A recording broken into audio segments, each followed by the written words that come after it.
dira dhaqaatiir xirfad sare leh iyo qalabka ka hortaga cudurka corona. Duqa Muqdisho oo sheegay in dad uu garanaya ay u dhinteen cudurka corona. Isbitaalka Digfaar oo war dayro u eg soo saaray xilli dadku ay wajahayaan durayga corona. Turkiga oo hub casri ah oo nuuca lahaga ah ka iibinaya dalka tirsan NATO. Madaxweynaha Turkiga oo casuumay ra'iisul wasaarihii uu haleelay cudurka corona. Mohammed bin Zayed oo 3 bilyan oo dollar ku bixiyay shirqool ka dhan ah Turkiga. Dukumeentiyo muujiyay xiriir ka dhaxeeya Sacuudi Carabiya iyo kooxda Al-Qaacida oo la helay. Mareykanka oo jabiyay rikoorkii dhiilada geeridii ugu badneed muddo 24 saac ah oo laga soo sheegay. iyo Taliban iyo kooxo kale oo qaaday tallaabo lama filaan ah oo si weyn loogu amaanay. qodobadaas iyo qodobo kale ayaad wadanka ku daawan doontaan. waa xad taariikhdu ku beegan tahay 12 Abriil 2020 iminkana u diyaar garooba qodobada warkaas oo fidsan.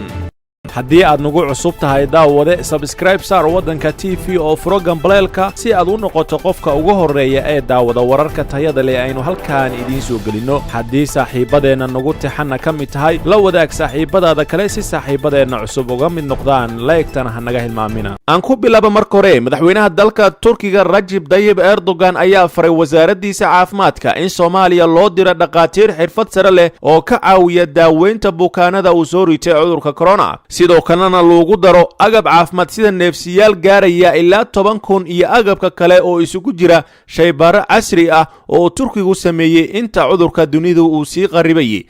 gafuursaabyada suudka dhaqaatiirta ay xirtaan iyo jeermis dilayaal fara badan. madaxweynaha Turkiga ayaa sheegay in Soomaaliya lagu fiirsan inta cudurka uu ka soo ridanayo balse la garab istaago oo dhaqaatiirtiisu ay muujiyaan inta karaankooda ah in Soomaaliya ay nabadi ka ahaato corona. Erdogan ayaa fariin u soo diray dawladda iyo shacabka Soomaaliyeed oo uu ku oranayo in aysan isdayacin oo cudurka aysan kawaanka isu saarin. dawladdana muwaadiniinta guryaha ay ku celiso inta xaalka uu dhinac u dhacayo. waxa uu hadalkiisa sii raaciyay in shalay ay garab istaageen Soomaaliya xilli caalamka indhaha ay ka eeganayeen dhibaatadii ka jirtay Soomaaliya. maantana ay sidoo kale garab ee gaashaanba u yihiin dawladda iyo shacabka Soomaaliyeed. Turkiga ayaa horey sidaan oo kale u caawiyay dalal muruq isbidayay kadib markii ay la tacaali waayeen cudurka corona. geesta kalena gudoomiyaha maamulka gobolka Banaadir ahna duqa Muqdisho Cumar Maxamuud Cumar Filish ayaa cod sare ku sheegay in xanuunka corona uu iminka ku sii faafayo magaalada Muqdisho. gudoomiyaha gobolka Banaadir ayaa tilmaamay in laga yaabo dadku in aanay ku baraarugsanayn in xanuunka uu ka jiro magaalada Muqdisho balse ay ugu dhinteen dad uu isaga garanayo. waxa kale oo yiri qaarka anigu aan garanayo dibadda kama aysan imaanin oo dalkooda ayay joogeen cudurka ayayna u dhinteen. geesta kalena xilli ay Soomaaliya ku sii kordhayaan kiisaska cusub ee cudurka corona ayaa waxa isbitaalka guud ee Digfaar ka soo baxay war siyaabo kala duwan u fasirmi kara balse aan soo jiidasho badan lahayn. warar aynan wali xaqiijin oo naga soo gaaraya isbitaalka ayaa sheegaya in howlwadeennada qaarkood laga helay cudurka corona. si kastaba maamulka isbitaalka ayaa qoraal ka soo baxay waxa ay ku yiraahdeen waxa maalmihii ugu dambeeyay sii badanayay dadka laga helaya amaba looga shaki qabo in ay qabaan cudurka corona. si looga hortago faafidda cudurka corona loona ilaaliyo badqabka bulshada maamulka isbitaalku waxa uu ku wargelinayaa dhammaan bulshada Soomaaliyeed in gabi ahaanba la joojiyay qabashada bukaan socodka sidoo kalena la joojiyay booqashada bukaanka jiifa. geesta kalena hay'adda horseedka ah ee agabka militariga farsamaysa ee Alalsan ayaa dal ka tirsan gaashaanbuurta NATO ka iibinaysa hub ku shaqeeya hanaanka remote-ka. sida ku cad war ka soo baxay shirkadani waxa agabka dalkani laga iibinaya marka laga soo tago ee hubka remote-ka lagu hago sidoo kalena ka mid ah hanaanka dabka sheega oo casri ah. walow aan si gaar ah loo carabaabin dalka NATO ka tirsan ee agabkani laga iibinayo waxay tirada dalalka guud ee doonaya hubka nuucan ah ee la iminka ay qandaraaska la galay Alalsan ay gaarayaan 20 dal. lama se sheegin in ay dalalkaasi ay sidoo kale NATO ay ku jiraan. Alalsan ayaa ilaa iminka dunida ka iibisay ilaa 3,000 oo hubka lagu hago remote-ka ah. hubka remote-ka lagu hago ee RCW ayaa isugu jira nuucyo badan sida gantaalaha, madaafiicda goobta, qoryaha culculus ee darandooriga u dhaca iyo wixii la mid ah. geesta kalena madaxweynaha Turkiga ayaa warqad u diray ra'iisul wasaaraha dalka Ingiriiska Boris Johnson isagoona u rajeeyay ra'iisul wasaarahaasi in uu dhaqso caafimaad u helo. waraaqdiisa Recep Tayyip Erdogan wuxuu sidoo kale tacsi u diray qoysaska dhibanayaasha Britishka ee uu ku dhacay cudurka waxaana uu dareen celiyey arrintaasi halka uu muujiyey Britain in ay ka guulaysan doonto musiibada iminka taagan. Erdogan wuxuu kaloo ku casuumay Johnson oo uu yahay awood Turki ah in uu boqdo dhulkii awoowayaashiisa si uu ugala hadlo tallaabooyinka sii xoojin doona iskaashiga laba geesoodka muddada ka dambeysa Brexitka. Boris Johnson ayaa ka mid ah madaxda caalamka ee sida weyn u saameeyay cudurka corona, isla markaana maalmihii la soo dhaafay waxa uu ku jiray isbitaal, hase yeeshee xaaladiisa ayaa hadda soo hagaagtay. geeska kalena dhaxal sugaha Abu Dubai Mohammed bin Al-Sayed ayaa dowladda Syria ka dhaadhiciyay qorshaha lagu burinayo xabad joojinta gobolka Idlib ee kala dhaxaysa Turkiga, isaga oo u qaaday $3 bilyan. waxaa sidaasi wariyay wargeyska Middle East Eye.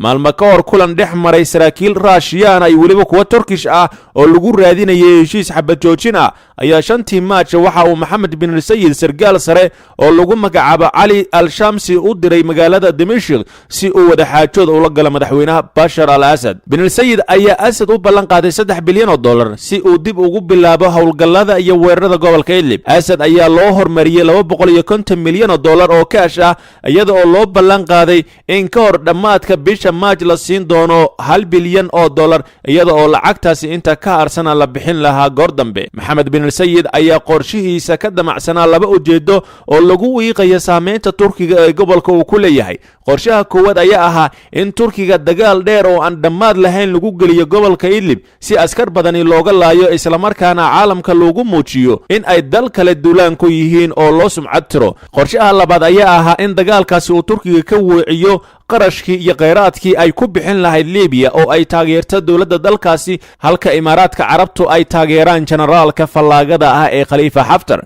qorshahani ayaa waxa ka warhelay madaxweynaha Russia Vladimir Putin, kaasi oo aad uga carooday. Putin ayaa kadib wasiirkiisa gaashaandhigga Sergei Shoigu u diray Dimashq kuna amray in ay joojiyaan qorshahani. geeska kalena wakaaladda wararka Yemen ee YBA ayaa wariye sare oo ku sugan koonfurta Yemen ka soo xigatay dukumeentiyo muujinaya xiriir ka dhexeeya dowladda Sacuudiga iyo kooxda Al-Qaacida ee Yemen ka dagaalanta. warqad ka timid Al-Humiqani ayaa xulafada Sacuudiga u hogaamiye looga digay in ay hub u soo diraan kooxaha argagixisada ee gobolka Al-Bayda, iyaga oo soo marinaya xisbiga Al-Rashid iyo weliba Cabdulrahmaan Abulxaarith. hase yeeshee warqad kale oo ka timid wasaaradda difaaca Sacuudiga ayaa amartay in hub lagu wareejiyo kooxihii argagixisada ahaa ee laga digay, sida uu sheegay wariye Lakbar oo helay labada warqadood.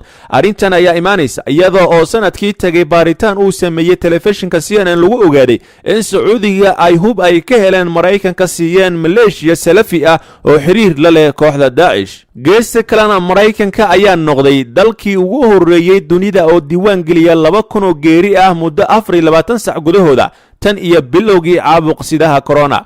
Maraykanka oo haatan guud ahaan ay kiisasku marayaan nus milyan amaba aan dhahay 500,000 ayaa waxaa shalay oo qura dhintay 228 Maraykan ah, taasoo tirada guud ee geerida ka dhigaysa ku dhowaad 19,000.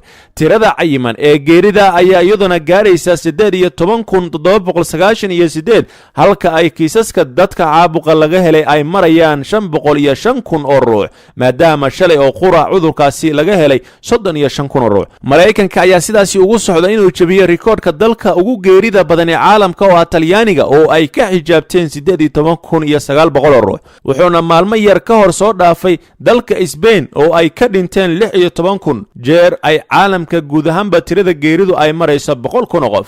ugu dambeynna kooxda Taliban ayaa ballan qaaday in ay marin aamin ah heli doonaan shaqaalaha daryeelka caafimaadka ee ka tallaabaya dhulka ay maamusho ee dalka Afghanistan, halka xubnaha kooxda ay bilaabeen olole caafimaad oo ay ku wargelinayaan muwaadiniinta khatarta uu leeyahay cudurkan. ilaa horaantii April, Afghanistan ayaa laga soo sheegay 367 kiis oo ah cudurka corona, inkastoo kaabayaasha caafimaadka ee waddanka ay liitaan, haddana tirada ayaa u muuqata mid aad u hooseysa markii laga eego dalalka dariska la ah dalkaasi. Taliban waxa ay ku yabooheen inay xabad joojin ay ka hirgeliyaan qaybo ka mid ah Afghanistan, ayna aad uga xun yihiin dilaaca cudurkani. qodobkaasna wuxuu u dambeeyaa warkii waddanka. intii aan ka gaarayna warkayaga xiga waxaan kaga tegaynaa guul iyo gobonimo.